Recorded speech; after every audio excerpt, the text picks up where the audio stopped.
Ada di antara bunda yang mungkin ketika di dunia urusan rezekinya terbatas, susah, miskin, nggak punya apa-apa.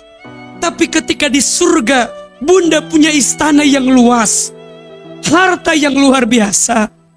Sampai bunda bertanya, ya Allah, dari mana ini semua? Kata Allah, hambaku, ketika di dunia engkau diuji dengan miskinmu, maka aku gantikan semua jawabannya. Mungkin bukan di dunia, tapi di surga ini. Hambaku, aku melihat engkau pengen punya suami yang soleh, tahu. Tapi kamu gak berhenti berbuat baik, kamu gak berhenti jadi istri yang soleha. Tapi sampai kamu hidup di dunia, aku belum kasih suami yang soleh ini. Kata Allah, aku kasih di surga ini. Serapuh apapun hidup kita, sesulit apapun keadaan kita, maka doa jawabannya. Doa itu seperti payung. Payung itu tidak bisa menghentikan air hujan, tapi setidaknya dengan payung membuat tubuhmu terlindungi dari air hujan. Itulah doa. Doa itu tidak lantas membuatmu lepas dari masalah, tidak lantas membuatmu lepas dari ujian, tapi setidaknya doa itu membuat hatimu lebih tenang ketika menghadapi masalah. Doa itu membuatmu lebih tenang ketika melewati ujian. Maka jangan pernah berhenti berdoa, karena cara Allah menjawab doamu dengan menitipkan ketenangan dalam hatimu. Gimana caranya agar kita bisa doa teh khusyuk, doa teh menikaya dalam gitu ya, bahkan bisa nangis.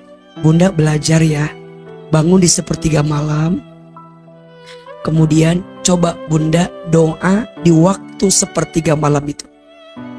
Coba biasakan setiap malam bangun dalam kesendirian, bunda minta itu. Ahilman merasakan sekali ya dahsyatnya doa di sepertiga malam itu. Apalagi bunda bangun di sepertiga malam, semua udah berat rasanya, coba belajar dari situ. Makanya sangat meyakini ya, di balik takdir yang membuatmu menangis, pasti setelahnya akan ada takdir yang membuatmu tersenyum manis. Bunda punya masalah, mungkin gak lantas solusinya datang, enggak. Tapi setidaknya bunda dikasih ketenangan hati. Bunda punya keinginan, bunda minta sama Allah, gak langsung Allah kasih, tapi setidaknya bunda dikasih hati yang tenang. Walaupun bunda merasa, aku tuh mintanya begini, tapi kenapa yang datang teh begitu? Kenapa? Kenapa? Allah nggak ngerti doa saya. Shh, bukan Allah nggak ngerti. Kadang kita yang tak paham bagaimana cara Allah menjawab setiap doa kita. Ayo tolong jawab yang keras. Mana yang paling banyak? Punten, doa kita yang belum dikabulkan oleh Allah, atau segala sesuatu yang Allah beri tanpa kita minta? Rasa-rasanya lebih banyak segala sesuatu yang Allah beri tanpa kita minta. Betul?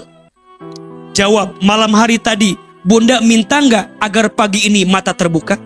Tapi Allah kasih. Malam tadi apakah bunda minta, ya Allah besok saya pengen bernafas? Minta nggak? Tapi Allah kasih. Semalam bunda minta nggak, ya Allah besok suamiku jangan engkau ambil dulu usianya? Minta nggak begitu? Mulai hari ini bunda jangan melihat pada sudut pandang yang itu, karena begitu banyak yang Allah kasih dari semua doa yang bunda belum kasih oleh Allah Subhanahu wa Ta'ala. Disebutkan dalam hadis yang lain, ini menarik luar biasa. Satu kali ada seseorang yang orang ini terkaget-kaget ketika sampai di surga. Dia menempati surga Firdaus, surga VVIP. Dia bertanya sama Allah, ya Allah, kenapa aku sampai di surga yang indah ini? Perasaan sholatku biasa saja. Perasaan sodakohku biasa saja. Perasaan amalku biasa saja. Ya Allah, apa yang membuat Engkau takdirkan aku berada di surga yang indah ini? Apa jawaban Allah? Hambaku, aku tempatkan engkau di surga yang terbaik ini karena ini adalah jawaban dari semua doamu yang belum sempat aku kabulkan di dunia. Ini adalah hasil akhir dari semua jawaban atas semua doamu yang pernah kau minta kepadaku saat di dunia. Aku melihat engkau pengen punya suami yang soleh, tahu. Tapi kamu gak berhenti berbuat baik. Kamu gak berhenti jadi istri yang baik. Kamu gak berhenti jadi istri yang soleha.